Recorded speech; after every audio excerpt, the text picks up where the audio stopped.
Good afternoon and welcome to another episode of Coco in the Sun podcast. I am your host, Malika Critchlow, and today we are going to continue with the Hathors, the Hathor Material by Tom Kenyon, chapter 4. And I cannot express to you guys how excited I am to read chapter 4. I have no idea what it holds, but I always, as I said before, feel like it always has something to do with where I'm at in my process. So I'm curious to see what they want to say. Yeah, that's it. I have nothing major really to talk about. The only thing was like I have been um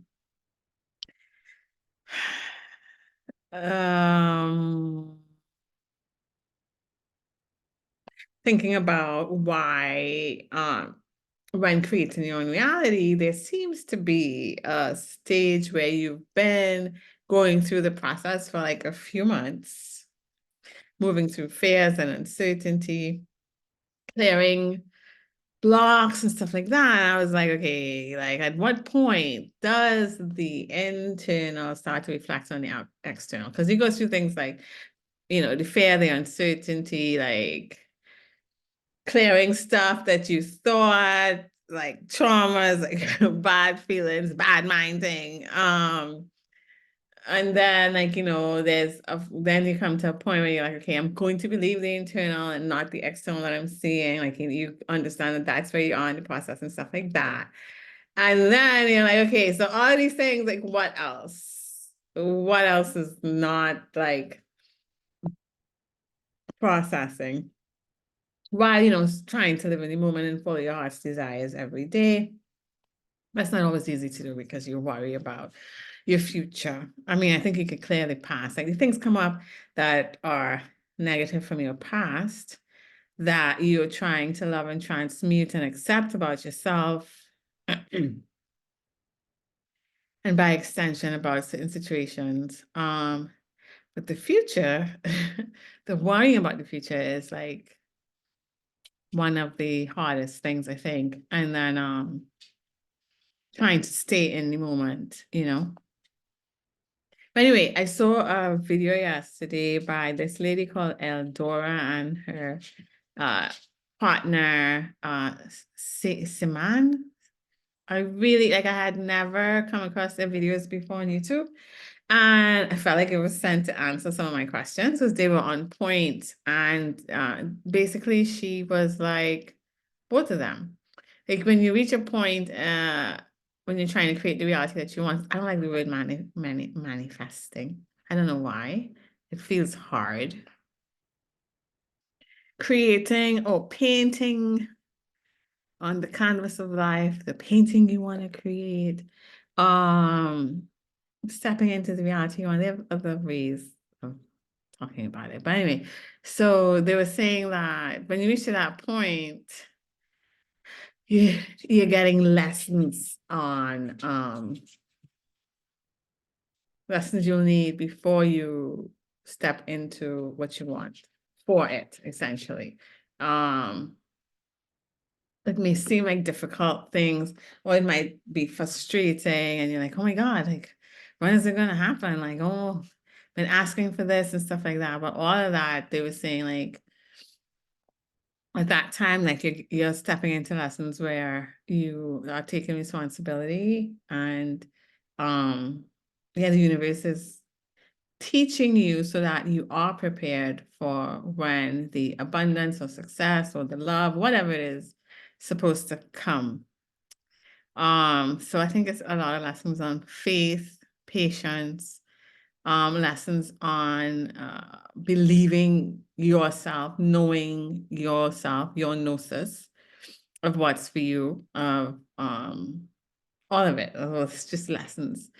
If it's like transitioning to abundance, or abundance doesn't mean like just money, right? It means like freedom of time or making money doing what you love to do. Financial freedom, good relationships, friendships, all these things, right? So They were saying like it's like preparing you. So it may seem difficult. They give the example of like, say you like have a social media page and you're getting bad comments. It's probably so that you'll be able to process like in the future when you do get a ton load of bad comments, you can dismiss it or not, like, take it in or stuff like that.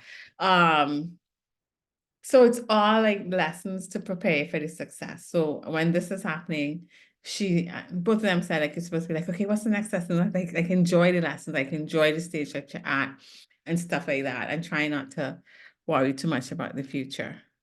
Like to stay in the moment, even if you have bills. So I found it very helpful because I was wondering at some point like where I was in my process. Like I felt like I was going through all the stages and the phases, but let me tell the truth. I was seeing improvement definitely in all aspects of my life, except for one or two, like a different type of conversations I'm having. Like everything feels like quality, right? Maybe not quantity, but quality, like good interactions, things working out, solutions for a lot of things coming, a lot of good ideas, thoughts, inspiration, um, connection. But like there's two aspects of my life like I wasn't seeing much improvement with yet. And I was like, what is going on? Like, did I misread it? Or like, is this only my head? It's like the reality I was doing before is the actual reality. Like that's the truth of it, And like fatigued, okay. When I tell you guys tired. That's like I didn't know what else. What else? And then the video came up and said, well, these are lessons. Like, so you're learning all these things before it comes. And that just changed my perspective. So it's like, okay, what am I learning today?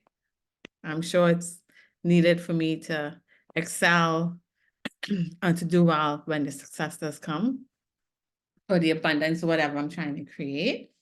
If it's love, all of those things. So I changed my perspective and way more patient. But I only saw a video yesterday, so time will still tell. But I'm feeling very good today. I'm hopeful and like more open to it being lessons and like, okay, well, let's get these lessons done. Let's see what's the next lesson and what's the next, and being okay with it and not having a timetable on it. So and if you want to check them out, her name is Eldora, Eldora. I forgot the name of their page. I did subscribe to them. Eldora and Siman, Siman.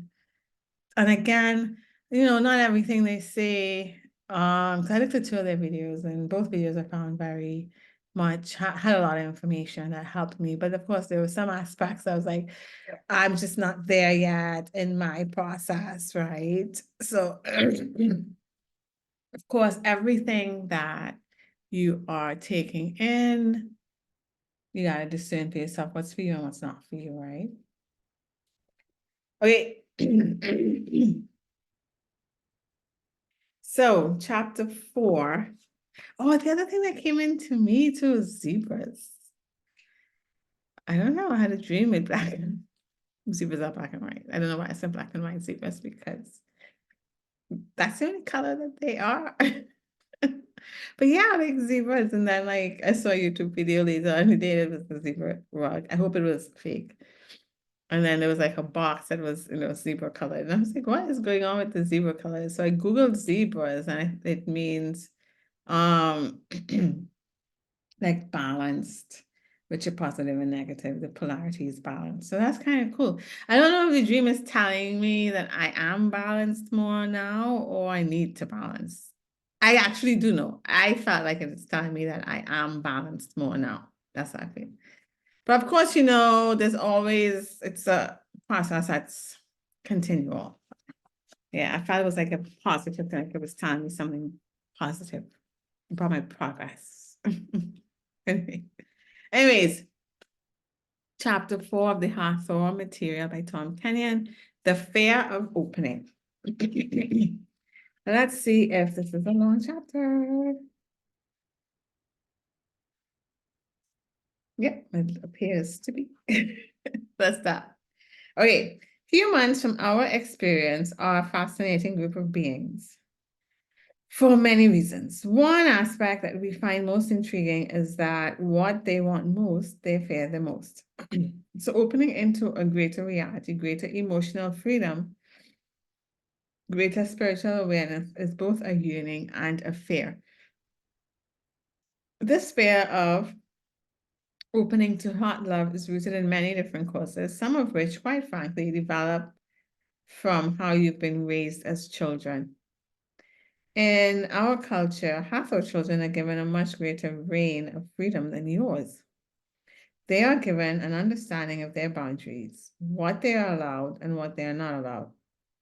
But within those boundaries, they are given tremendous freedom because many humans have negative experiences imprinted within their emotional and mental bodies during early childhood. When their energies are forced to bend to the will of the adults around them, freedom becomes a source of fear. We have chosen to communicate our thoughts about the human's fear of opening to love because, from our perspective, the doorway to accelerated evolution and growth lies in what you would call feelings. We note that as humans open up to deeper feelings, there's also a powerful tendency for many people to hold back, to fear that very process of experiencing deep, powerful feelings. So we wish to describe to you how feelings move energetically, how they affect the subtle bodies, and offer some suggestions on how to let this process safely unfold. For it is through the process of opening to feeling that your greatest strides in evolution and in awareness will occur. Please remember that the different subtle bodies resonate in different specific frequencies. As stated earlier, the emotional body is very connected to the car. The car, your pranic body, the life force itself, and emotional body are very closely intertwined. If you allow yourself to experience deep feelings, then you're allowing the car to vibrate at a fast rate. By this, we do not mean becoming hysterical, over volatile, or over emotional. We simply mean that the capacity to feel deeply, whether it is expressed or not, allows the car to vibrate at a faster rate. The organization of the chakras is related to what we would call feeling levels. As the energies move into the heart chakra, the great transformer at the center of the chest, there is a movement of this feeling energy into its greatest tonality or acutely tuned frequencies. The heart area is also the midpoint between the lower and upper chakras, which is why many refer to it as the great transformer. It is the central sun of the body, and it is the cantilever from which all movement takes place energetically into wholeness and into higher states of consciousness. The heart center is petal-like, but all the different chakras literally have an energetic structure in the subtle realm that is much like a flower. Whenever the flower of the heart opens, there is an increase of feelings. So as one experiences more feelings, the petals of the heart open and extend themselves. As one feels less and less emotion, becoming more withdrawn and less attuned to one's feelings, these petals tend to close up. Every person has a limit regarding what they are comfortable with in terms of openness and depth of feeling.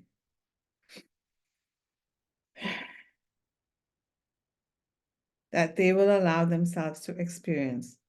As we have said, this has to do with their past conditioning. Indeed, your various past experiences have shaped your attitude and your comfort level regarding feelings.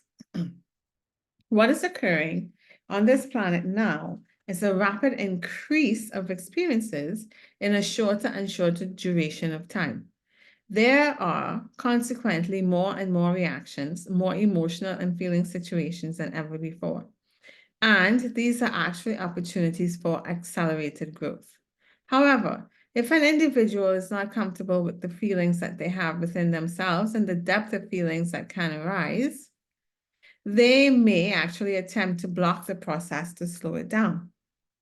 Yet, what we would say to you is that this very intensity, this very power of emotion or feeling that you are experiencing in moment to moment life is the food, the fuel, which is moving you into higher states of consciousness. We have said it before and we will say it again. Because your earth is moving into a higher consciousness octave, time is speeding up. More events and experiences are occurring in shorter durations of time, creating more feelings and more emotional reactions. Maybe that's why we have polycrisis. This kind of explains that.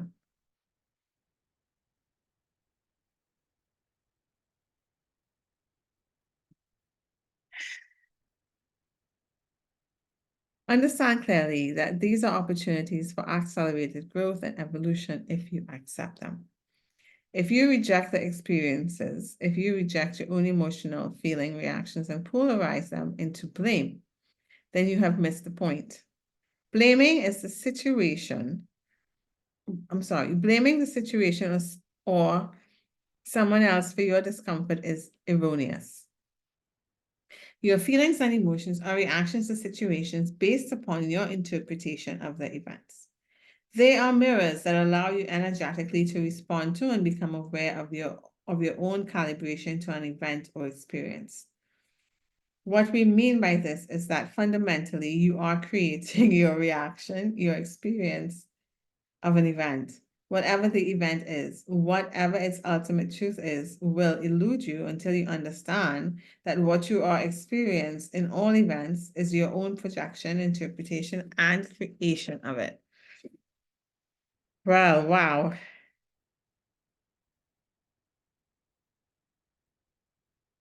I am feeling very sleepy.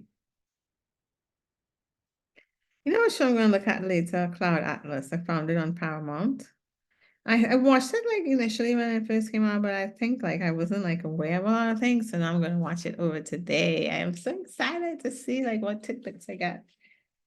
Okay, for example, if you were to have four people gathered together and something were to occur, you might have four different emotional experiences of the event, and each of them would be correct according to each person's perception. There would be four perceptions concerning what seemed to be an objective event. We want to be absolutely clear about this. We are not saying that you are creating the events in your life, although in some cases that is true.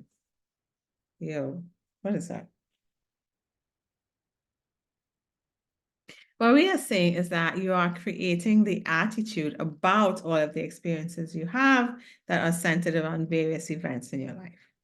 Your perception of these experiences are based upon your beliefs, your attitudes, your intentions, your hidden agendas, and your feelings about what is occurring. Feelings give you a very clear barometer, and emotions give you a very clear feedback about what you are honestly experiencing and telling yourself about the experience. If you allow yourself to experience these with openness and acceptance, these deep feelings will create in you greater awareness. Simply stated, the emotion and feeling energies that move through you are fuel for the fires of transmutation.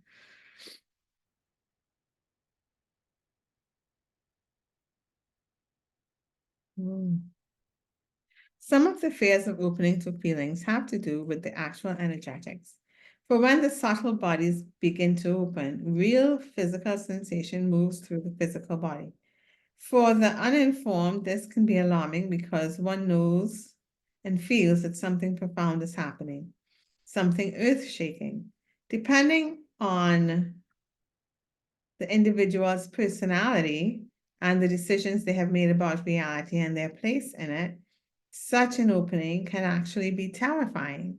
And yet, the opening into the greater space of one's own being, into a greater awareness and a greater sense of freedom and fluidity, is your birthright. This spiritual birthright is what your bodies are evolving to, if you will just allow the process to proceed. Yes, the fear of opening comes from many levels, so complex that you could spend the entire book discussing these complexities. And yet, we prefer to be very practical in our sharing rather than discussing all the different complexities of your situation. Consequently, we focus on giving you tools for loosening the emotional stranglehold on your freedom and on your awareness. Therefore, we now give you a most simple exercise that will allow the heart center to open and permit you to experience a greater depth of feeling. Like all the tools we have given, it may seem deceptively simple, but we have found that the most powerful things in life are often the most simple in nature and easiest to apply.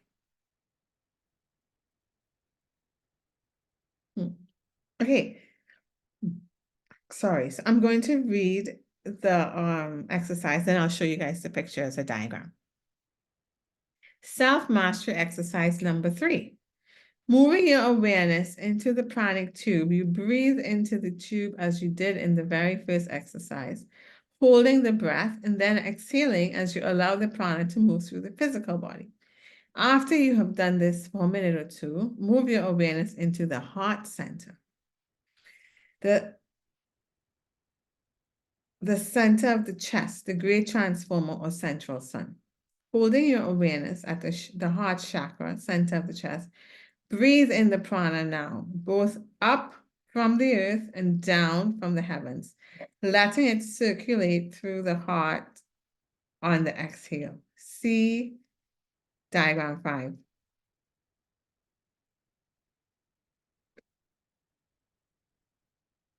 Can you see it?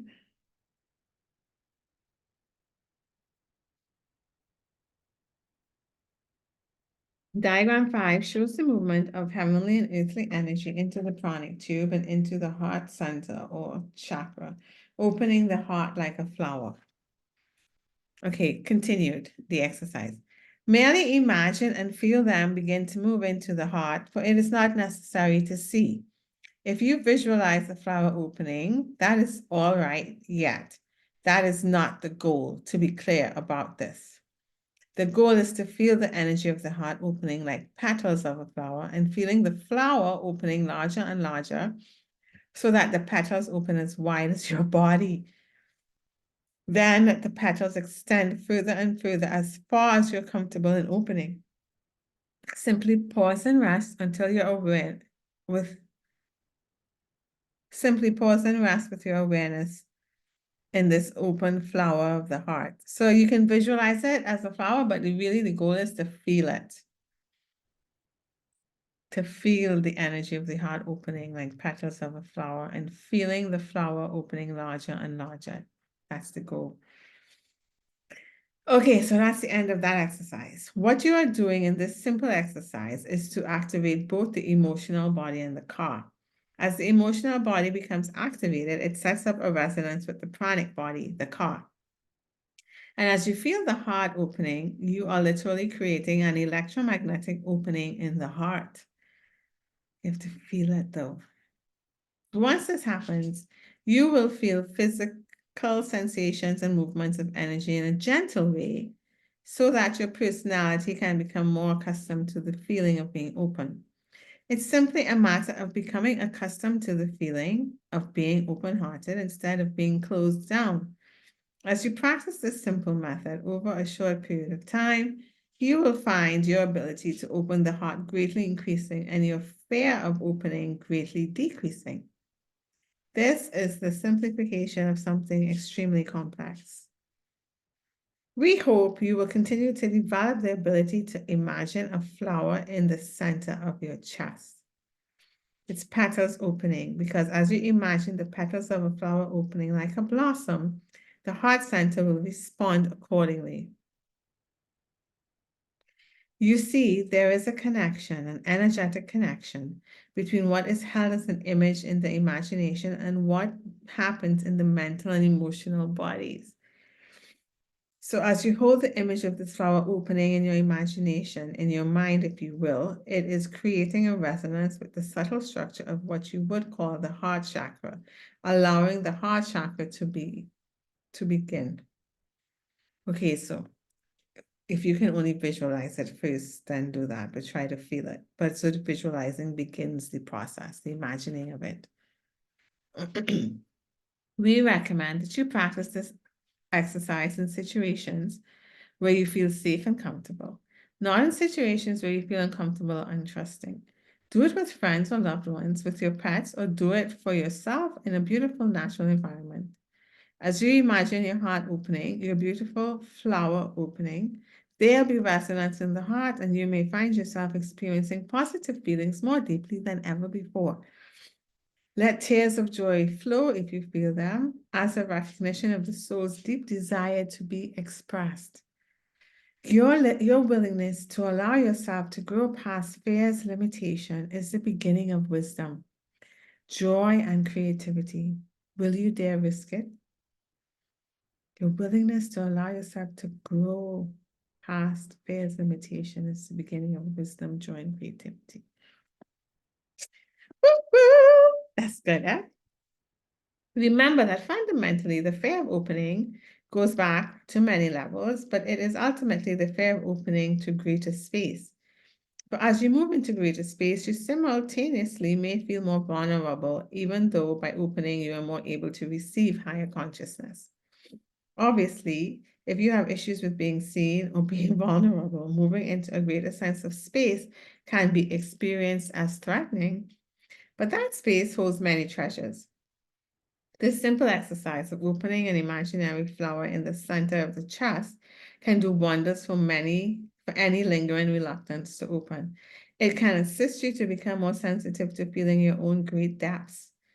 And as we have said again and again, feeling is the fuel for transmutation and the food for evolution and growth. Virginia, do you have any questions? Virginia, would you care to comment on the emotional influence of prior lifetime experiences upon us? What challenges and opportunities are there for reincarnating humans? Hathors, the memory patterns held in the emotional body can be carried from lifetime to lifetime. And if someone experienced being shut down or even damaged for being open-hearted, then that pattern will present itself in this life experience. It's important to understand this and to be gentle with yourself around this issue. Also, remember that the process of opening does not mean making yourself vulnerable to all who cross your path. It means being discriminating about when to open and with whom. The goal is to be able to open when one wishes rather than not having any choice about the matter. What tends to happen with a strong emotional memory pattern is that one feels one has no choice. One will remain closed in order to protect oneself. Through understanding the mechanism, you can begin to the process of reopening the heart consciously and then choosing the people and occasions when it is appropriate to expand. Virginia. So in other words, what choice or discernment, I'm sorry, let me read it over, Virginia. So in other words, that choice or discernment is part of the free will process of the human family, the Hathors, yes. Virginia, most of the major religions have talked about the necessity for emotionally walking in your brother's footsteps or moccasins. Jesus was very clear about love and forgiveness, but Buddha was very strong in compassion and the noble path. So as Hathors, how have you utilized your free will to find safety and balance in the opening of the heart process? Hathors. For us, the essential balance point is the universal stream of love that is literally palpable and flows through all levels of existence. It is a resonance that reflects in our emotion as unconditional acceptance or unconditional love. So it is our desire to achieve this alignment, this balance point, if you will, in all life experiences. Those experiences where we may find it a challenge are our own growth points, just as they are for you. Being in that resonance of acceptance leads one to understand another's suffering with compassion, which is compassion, sorry. For us, therefore, the central pivotal point is achieving the vibratory field of high coherency, unconditional love, and unconditional acceptance. To live our lives through and in that vibratory field allows us to move up the ascending spiral of consciousness. When we can assist others who may not be in that vibratory field of love, who may not love themselves, or may be actively hurting themselves or another, we have found that being in that vibratory field, love, and experiencing all situations from that positive feeling state has been the greatest catalyst for our own evolution. Virginia. So by sharing these exercises with humanity, obviously, it would bring joy to you if we could understand and use the process for our own betterment. Hathors. That is our hope. And yet, we only offer the tools, we don't impose them. From our perspective, within that field of love, even if you choose not to use the tools, it does not matter. It does not change our attitude towards you, whether you accept or use the tools or not. We simply know that if you use these tools we have given, your journey will be shorter. Virginia, thank you. In your own, I'm not sure civilization or culture are even the proper words, but where you reside in consciousness, do you find individual differences within those that you call Hathors, the Hathors? We are what you would call a bandwidth of frequency. And to be in that bandwidth, we have certain attitudes, certain coherency, and emotional patterns. Because if we don't hold a certain coherency, we won't be in the vibratory field any longer. So as a culture, as a group of beings, we live in that range. However, there are differences between us. We have differences of opinion, differences of approach and technique, and definite personalities. So it's not all one homogeneous custard with laughter. We find it amusing that so many think that when they get to the higher levels of consciousness, everything is going to be the same. It's not that way. Virginia, is there anything else that you would like to share about yourselves that might help us open our own consciousness? The Hathors.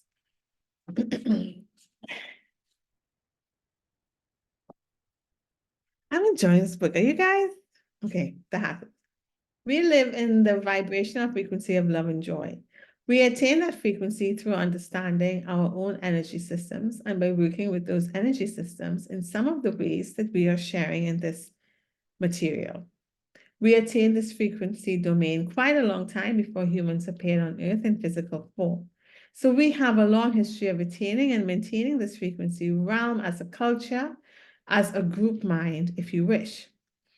We have a clear appreciation and understanding of the difficulties that are involved in attaining this, which is why we are offering our comments at this time. Virginia. Would we understand group mind to mean hundreds or thousands of beings? Hathors, there are several million entities, distinct individuals within our civilization.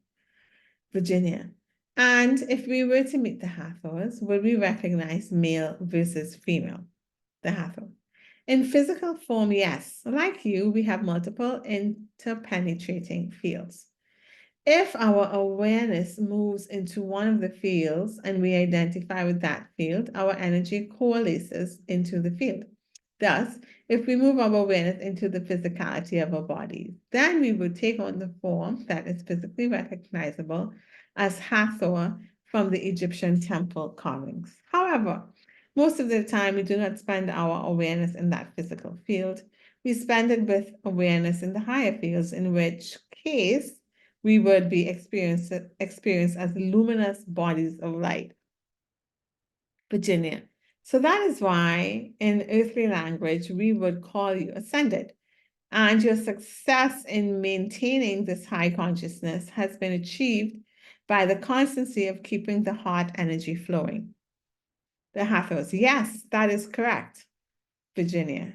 During your culture's existence, have you had any challenges that were, how shall I say, severe or difficult? If so, how did you overcome them? The Hathors. Our present culture in this dimension stretches back millennia to when we entered your universe through the portal of Sirius. As a civilization, we did experience a difficult challenge as the result of being in your solar system. There once was a planet between Venus and Earth, and some of us lived on that planet in physical bodies. That planet blew up, and those of us who lived there were killed, meaning that physical bodies were removed from existence, and we had to retreat back to the subtler bodies. Since at that time, we did not have as clear an understanding as we do now about the nature of the subtle realm in the physical universe, we experienced tremendous grief and loss. Indeed, there was great sadness among us for our lost family and friends. This was a counterpoint to the coherency of love that we had been living in as a civilization for thousands of years. So it tidal waved us emotionally and took, by Earth measures, several hundred years for us to regain our balance and to understand the experience. But through that grief and through that tragedy, we learned enough about the fabric of the universe, something about the nature of the subtle realm, and the continuity of consciousness that we had not understood up to that time. Perhaps it will help the reader if we describe to them what those discoveries were. The first discovery was about the continuity of consciousness. We knew and understood that we had subtle bodies. We had observed that at the moment when one seemingly died and the physical body would begin to move back into its essential elements. There was something that remained at a subtle level, but we couldn't quite get to the subtle level where the beings were still alive. We couldn't make the bridge between our denser reality and the subtle reality where the beings who were once alive were still alive. Though now departed from us, what allowed us to understand that continuity was the tragedy of our planet's destruction. Virginia, are you referring to Maldek? Yes, the Hathors replied. Yes, Maldek. When that planet was destroyed, it set off such an emotional turmoil that those highly developed ones in our cultures, the great empaths and psychics, who were what you might term priestesses and priests, had no choice but to go into the depths and track their loved ones. You see, it was a desperation of the heart that drove them past the barriers, past the veils that normally separate different levels of creation. But they tracked their loved ones back and they found them. They knew that they were joyfully alive and that death was not a problem because the body means nothing in terms of continuity of consciousness. This understanding was certainly one of the great discoveries that brought a deep sense of peace to our civilization when it was fully understood by everyone. Virginia, how wonderful. I think you said there were several things. The Hathors. Yes, there were several things that we discovered. The continuity of consciousness, which has been mentioned, and also the connection to the subtle bodies. The relationship of the physical body to the car was understood at a much deeper and more profound level too, because some of the beings who were destroyed had strong enough car for them to remain at that level in their pranic bodies. It was they who were able to actually speak to the priests and priestesses about their experience of being fully in the car without having physical form. As they dissolved, as their car began to dissolve, the priests and priestesses were actually able to track them back into subtler realms. So as a culture, we came to understand about the continuity of consciousness and the relationship of the various subtle bodies, which was actually a great discovery. What felt and looked like a tragedy turned into a tremendous source of richness for our culture. And those beings who seemingly were destroyed, of course, came back as our children, as so it is with you humans. Is there anything else? Virginia. No, beloved souls, but we thank you very much for your energy with Tom today. You've touched me very deeply with your attitude of service and with the information about your own growth and maturity. Again, we thank you and look forward to whatever will come forth at a later time. And that is chapter 4. I don't know why I thought it was longer.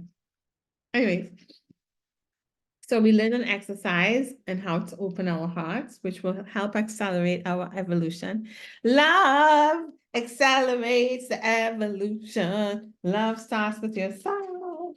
You gotta love yourself in case so you can love others. You just gotta look at all the parts of yourself you don't love and love it. Okay, so chapter 5 is going to be the next episode. I'm going to post this episode tomorrow, which is Friday. And then chapter 5 we won't do again until probably next Wednesday. But it's called the Pyramid of Balance. So that's kind of cool. So chapter 5 is the next chapter. Okay, so that's all for today, guys.